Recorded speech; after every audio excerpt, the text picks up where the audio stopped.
En febrero del año pasado, febrero del 2021, en víspera de la celebración del llamado Día de San Valentín, un periódico español publicó un artículo que dice: la pandemia también ha afectado el amor. El obligado distanciamiento social ha complicado las ya de por sí difíciles relaciones sentimentales. Por ello, es probable que este San Valentín tan atípico sea una ocasión para recibir más que nunca una dosis extra de fe en el amor. Luego habla de parejas que han vivido matrimonios de más de 70 años y una de ellas es mencionada diciendo: ni la Gran Depresión, ni la Segunda Guerra Mundial, ni las guerras de Vietnam y Corea vencieron el matrimonio de Selmira y Herbert Fisher, que se mantuvieron unidos 87 años hasta el fallecimiento del marido en 2011 con 105 años de edad.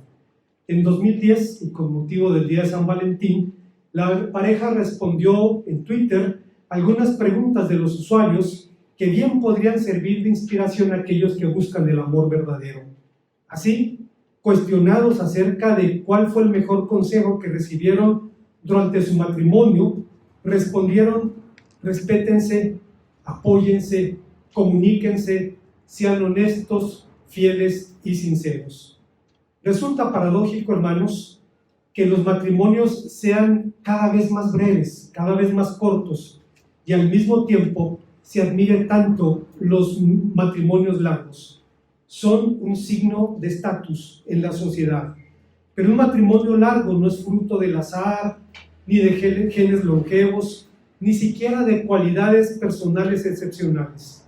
León Tolstoy, el novelista ruso, decía: todas las familias felices se parecen y las infelices cada una lo es a su manera. Los matrimonios largos son producto de pactos que se renuevan constantemente, y ese es justamente el tema del texto que nos ocupa en este día, basados en la porción que acabamos de leer, el libro del profeta Oseas, capítulo 2, versículos 19 al 20. Les invito a considerar los elementos de un pacto renovado. A la luz de este pasaje, hermanos, hay cuando menos tres elementos. El primero de ellos es una proyección indefinida. El libro del profeta Oseas es uno de los más intensos, de los más dramáticos de la Biblia. Habla del amor y del desamor de un hombre atado a un matrimonio que resultó un verdadero infierno.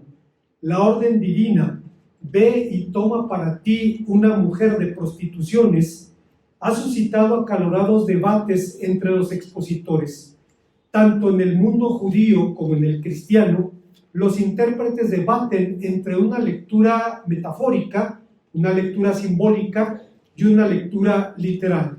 Algunos afirman que el matrimonio nunca sucedió, otros que fue real. Y desde la antigüedad cristiana encontramos voces como la de Jerónimo, quien decía: ¿quién no se escandalizará? Ya al principio del libro, al ver que Oseas, el primer profeta, se le ordena que tome a una mujer ramera y él no se resiste. Y luego Jerónimo acusa al profeta de ser, entre comillas, demasiado entusiasta en su obediencia. Una interpretación intermedia sostiene que realmente Oseas tomó a una mujer que le fue infiel después del matrimonio, y al revelarle Dios el sentido trascendental de la traición, el profeta atribuyó su matrimonio a la voluntad divina. El debate puede continuar hasta que entendemos que Oseas solamente es una figura, es una representación de Dios amando a un pueblo infiel. En los profetas, Dios es llamado marido de Israel. Isaías capítulo 54, versículo 5, Jeremías capítulo 3, versículo 14, 31, 32, Ezequiel 16, 8, etc. Y no es casualidad que se ha llamado así, porque la más compleja de las relaciones humanas es el matrimonio, y por si fuera poco, ahora es una institución en crisis. El incremento del divorcio es su termómetro, y basta considerar algunas cifras. Según el INEGI, Instituto Nacional de Estadística, Geografía e Informática, En 1993, hace 21 años, había 5 divorcios por cada 100 matrimonios. En 2011, esta proporción aumentó a 16%, 16 por cada 100 matrimonios. Del 2000 al 2012, el porcentaje de matrimonios se redujo casi en un 20% y el de los divorcios aumentó un 74.3%. En 2019 el número de divorcios era 32 de cada 100.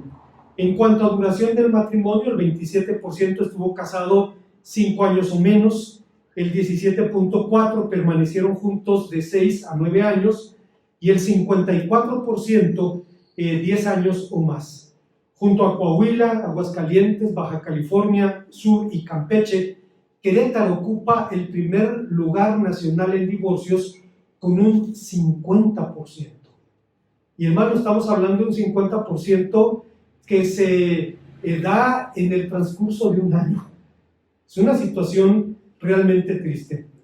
Tristemente, no todas las separaciones son, entre comillas, civilizadas, lo que a corto plazo impacta la vida emocional de la familia y a la larga impacta a la sociedad entera. Eso sin contar las amargas disputas que luego se suscitan. Se cuenta de un hombre que fue a comprar una muñeca a su hija y preguntó a la dependienta de la juguetería: ¿cuánto cuesta la Barbie que está en el mostrador? La mujer le respondió: ¿cuál? Tenemos Barbie va al gimnasio por 400, Barbie juega voleibol por 400, Barbie va de compras por 400 y Barbie divorciada por 5,400. Asombrado el hombre dijo: ¿por qué Barbie divorciada cuesta 5,400 cuando todas las demás cuestan 400? La mujer le responde: señor, Barbie divorciada viene con el coche de Ken, la casa de Ken y la lancha de Ken. Pero la gente sigue queriendo casarse. Los programas de televisión sobre bodas siguen siendo populares. Las tiendas de vestidos siguen siendo un buen negocio. Otra vez recuerdo, hermanos, cuando mi hija se casó y vimos que el velo costaba casi lo mismo que el vestido. Afortunadamente lo pagó el novio, pero casi me voy de espaldas cuando veo eso. La mayoría de la gente aspira a casarse y muchos divorciados también. Y la palabra de Dios sigue llamándonos a desarrollar matrimonios de bendición. Pero al parecer la gente cree que los matrimonios, los buenos matrimonios, son cuestión de química o de ganarse la lotería del alma gemela. Es cierto que la química, es decir, el enamoramiento, tiene su lugar en un momento dado, pero después debe transformarse en una decisión. Dietrich Bonhoeffer, preparando su boda, que nunca pudo realizar porque la horca se interpuso entre su novia y él, Bonhoeffer dijo al respecto: así como se entregaron el anillo mutuamente y ahora lo reciben por segunda vez de manos del pastor, de esa manera el amor proviene de ustedes, pero el matrimonio proviene de Dios. Así como Dios está en lo alto y por encima de los hombres, así también está la santidad, los derechos y las promesas del amor. No es su amor el que sostiene al matrimonio, sino que de aquí en adelante es el matrimonio el que sostiene su amor. La palabra de Dios nos dice que el amor del Señor es eterno. Podemos recordar al profeta Jeremías diciendo: con amor eterno te he amado y por tanto te prolongué mi misericordia.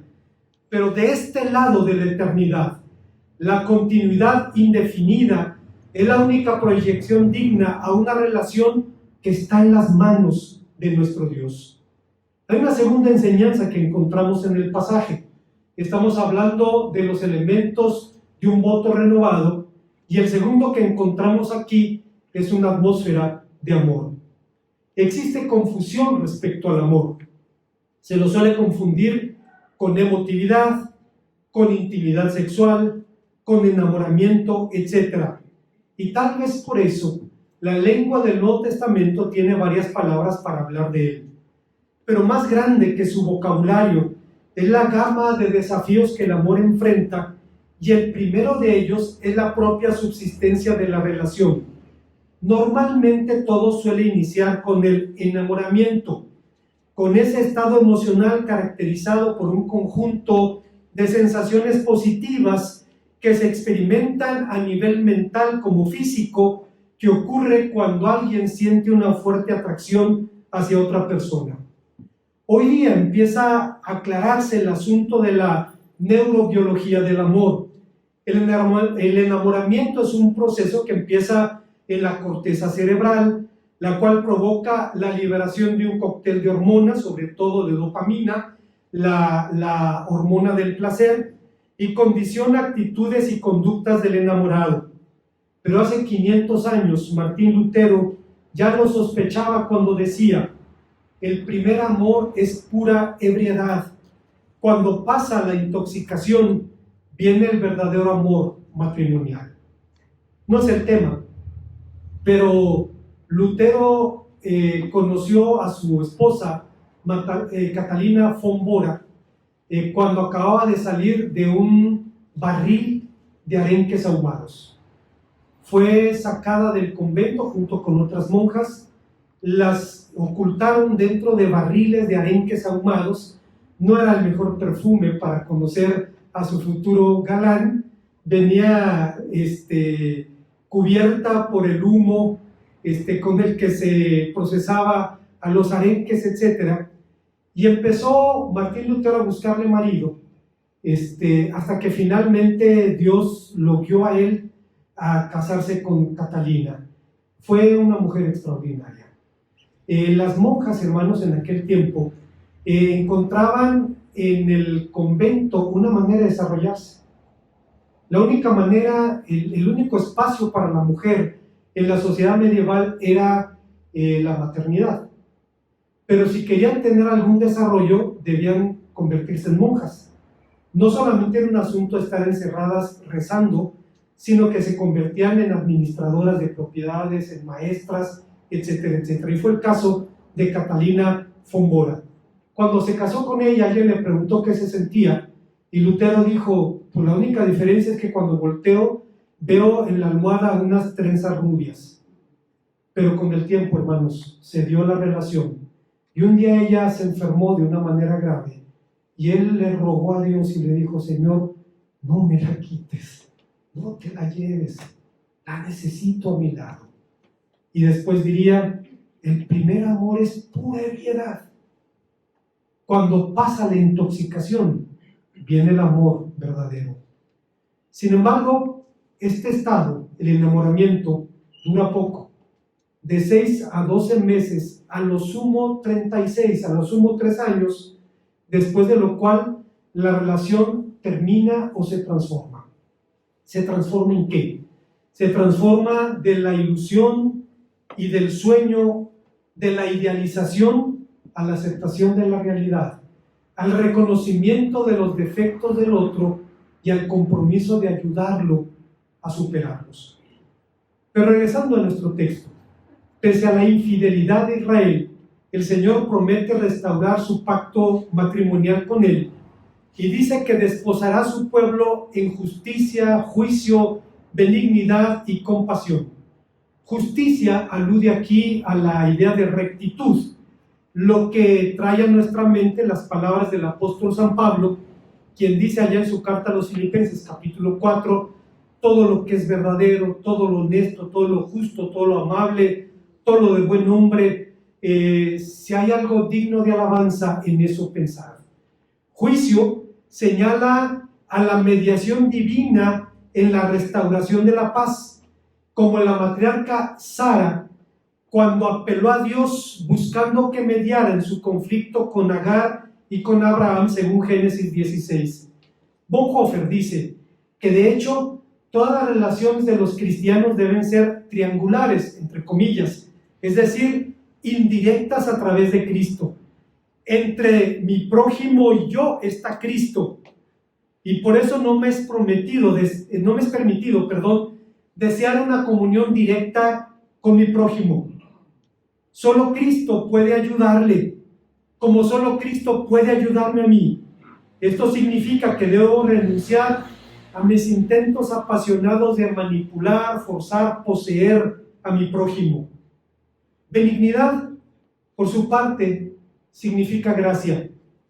Un término que tiene tres sentidos básicos: fuerza, amor y constancia. Gracia es la fuerza de un amor constante, es la constancia de un amor todopoderoso.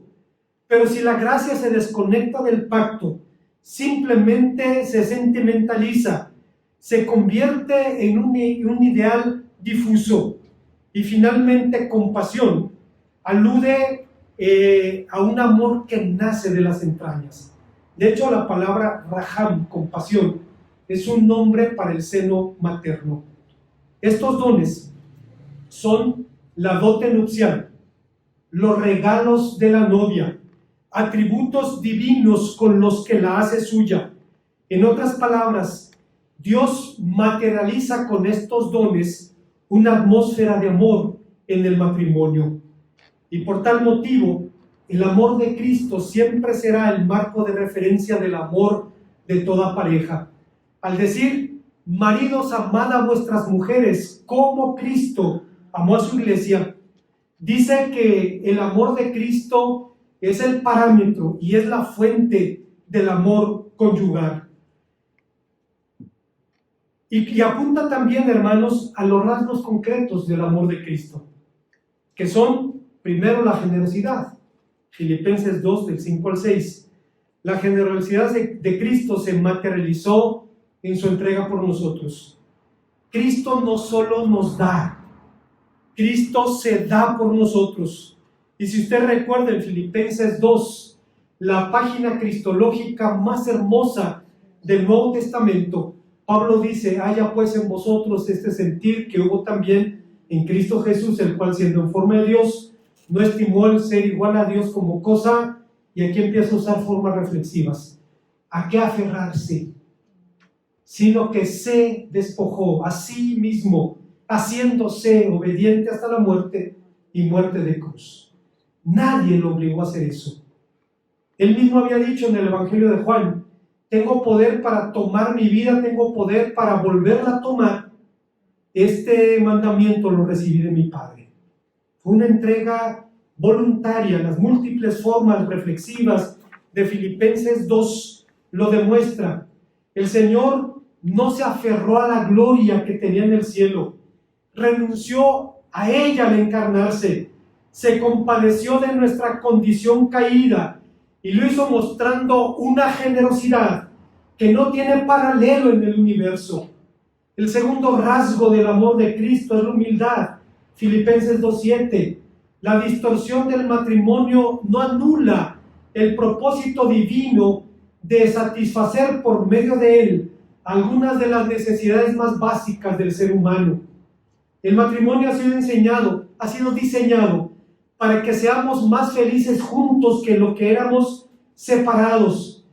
Pero consciente de esta realidad, Bonhoeffer decía: cuando al marido se le llama cabeza de la esposa y luego se dice como Cristo es cabeza de la iglesia, algo del resplendor divino se refleja en nuestras relaciones terrenales y debemos reconocer y honrar ese reflejo. La dignidad que aquí se atribuye al hombre no radica en sus cualidades personales o en sus capacidades, sino en el don que se le confiere. La esposa debe ver a su esposo revestido de dignidad, pero para el esposo esto debe ser un asunto de suprema responsabilidad. Hay un tercer rasgo del amor de Cristo, y es la disposición al sacrificio. En Cristo esta disposición se lleva hasta las últimas consecuencias, y con el tiempo nos damos cuenta cuáles son las últimas consecuencias. Se cuenta de dos ancianos que estaban hablando sobre la vejez, y uno le dice al otro: pero la peor parte la llevan las mujeres, que además se niegan a aceptar que envejecen y tratan de esconder sus achaques. El otro contesta: es cierto, pero he encontrado un truco para hacerles ver sus discapacidades. Si quieres saber si tu mujer se está quedando sorda, colócate a 10 metros de ella y hazle una pregunta. Si no te responde, acércate 5 metros. y después 2 metros, y después a 1, y entonces no le va a quedar más remedio que aceptar que está sorda. El anciano volvió a su casa, se colocó a 10 metros de la mujer y dice con voz fuerte: cariño, ¿qué hay de cena? Como no escucha ninguna respuesta, se acerca 5 metros. Cariño, ¿qué hay de cena? Otra vez no escucha nada, se acerca 2 metros. Cariño, ¿qué hay de cena?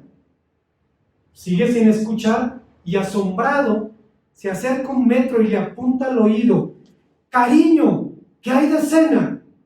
Y entonces la mujer exasperada voltea y le dice: te lo he dicho 4 veces, pollo con papas. Pero la esposa de Cristo no envejece, no tiene manchas, ni arrugas, ni cosa semejante. Él nunca se dará por vencido, jamás se divorciará de ella. Bendito sea su santo nombre. Hay una tercera y última enseñanza en nuestro pasaje. Estamos hablando de los elementos de un voto renovado, y el tercero es un cimiento de fidelidad. Dios dice a su pueblo: te desposaré conmigo en fidelidad. Fidelidad viene de una raíz que significa ser firme o ser estable. Es un verbo, se le llama estativos, que describen más un estado que una acción. Se emplea tanto en el Antiguo como en el Nuevo Testamento. En el Evangelio según San Juan, capítulo 5, versículo 24, donde Reina Valera pone en palabras del Señor Jesús la declaración: de cierto te digo. El Nuevo Testamento griego dice amín, amín, lego, imin, casi un juego de palabras. De esta misma raíz viene la palabra amén, que significa así es, y la palabra emuná, que significa verdad, es decir, una realidad inmutable. Pero regresando a nuestra historia, la infidelidad de la mujer de Oseas es una imagen de la infidelidad del pueblo de Dios.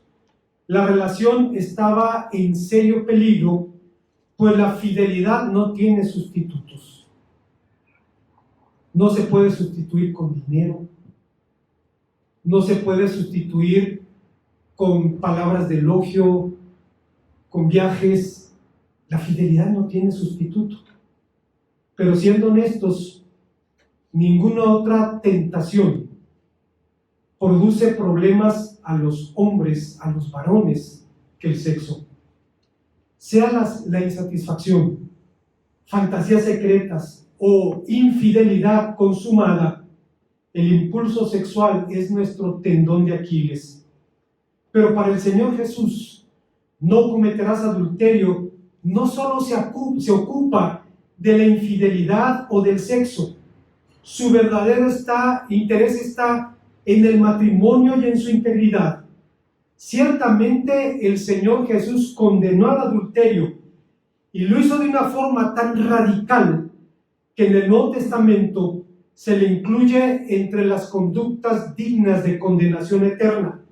1 Corintios capítulo 6, versículos 9 y 10. Lo que nos lleva a preguntarnos: ¿por qué es tan malo el adulterio? Históricamente hablando, esta pregunta ha suscitado varias respuestas. Immanuel Kant decía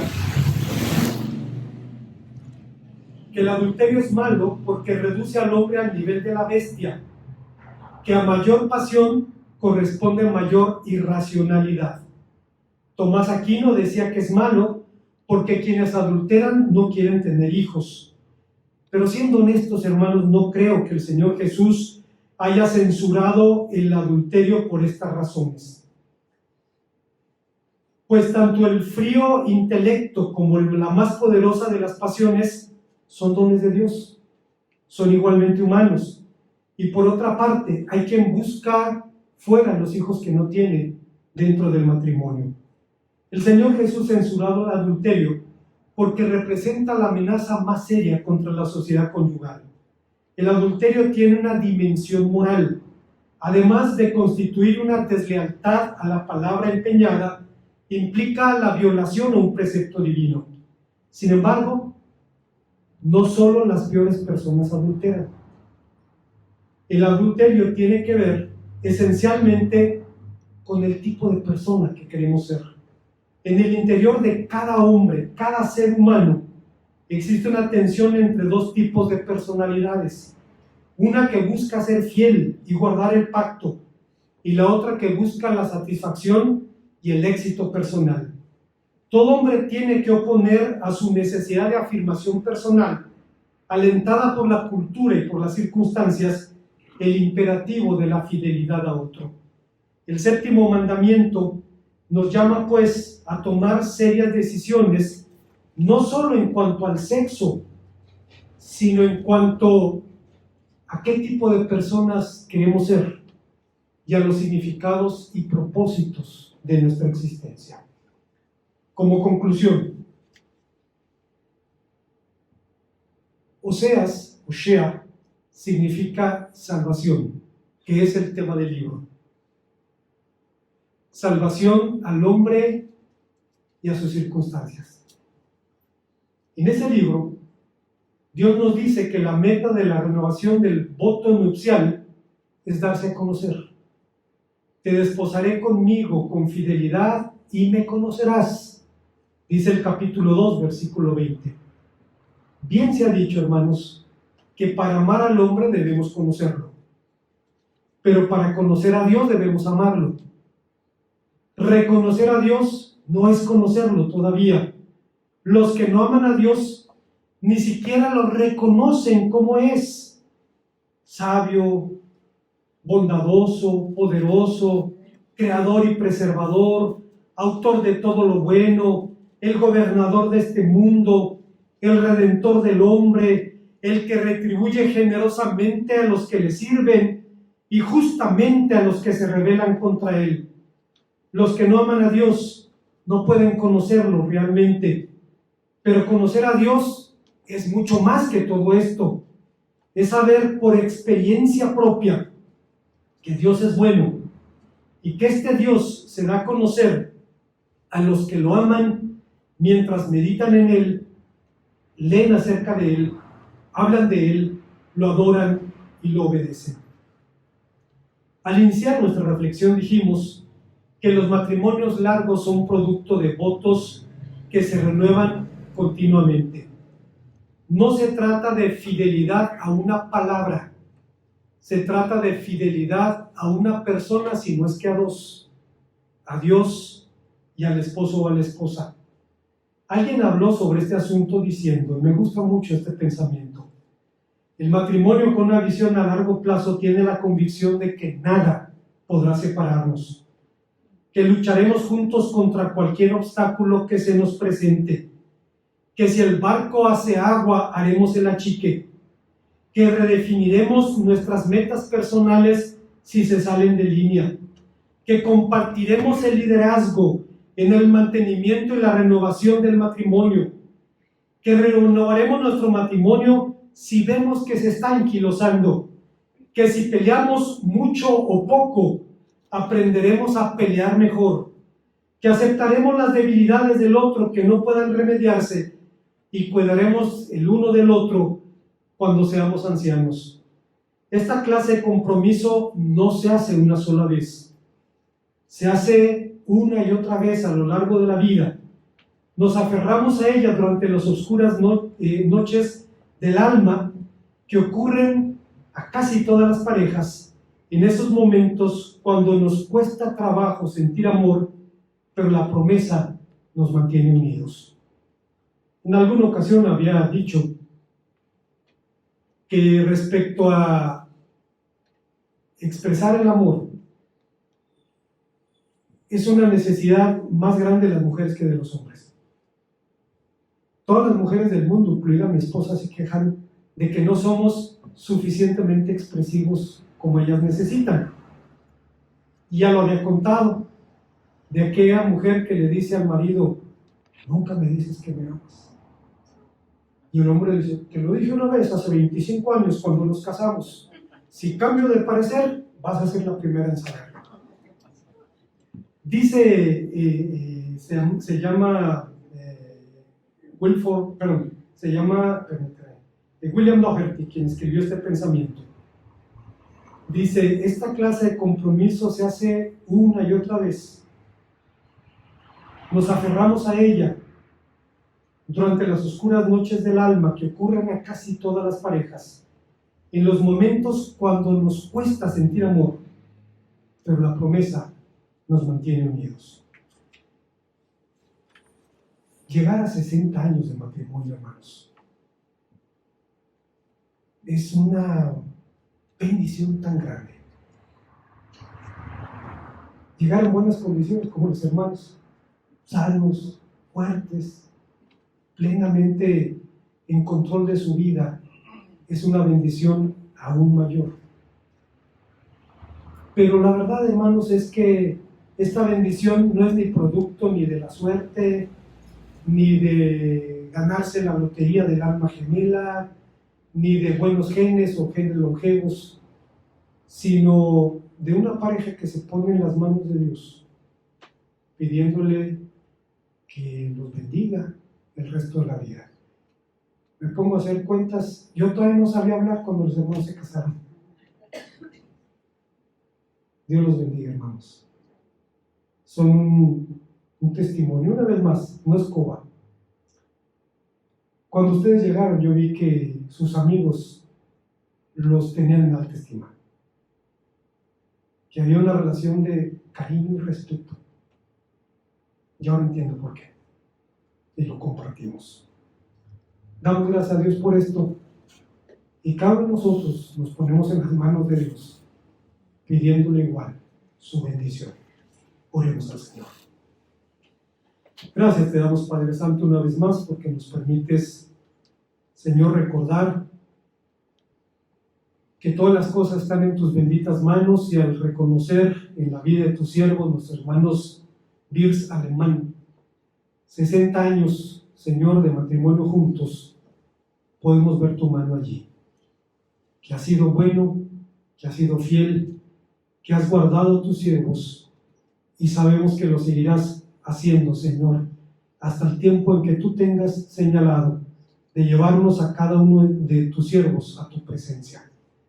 Bendice a mi hermano Walter, a la hermana Dulce.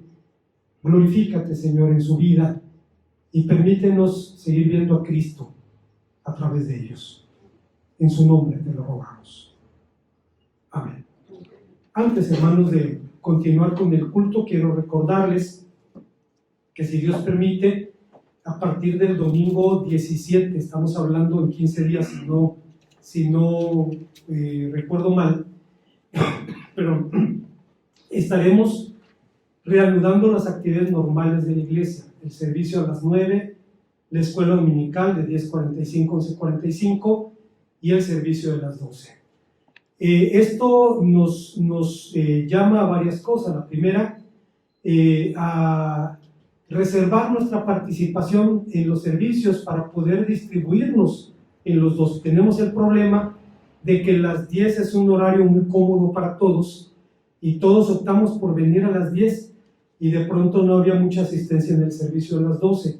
Entonces, hagamos nuestra reservación para estar en uno o en otro servicio. Y hablamos de la necesidad de reanudar la escuela dominical, especialmente por los niños, hermanos. Nosotros sabemos lo que creemos, pero ellos están en proceso de formación, y necesitamos ser fieles en el cumplimiento del precepto de instruir a los niños en su camino, para cuando fueren viejos no se aparten de él.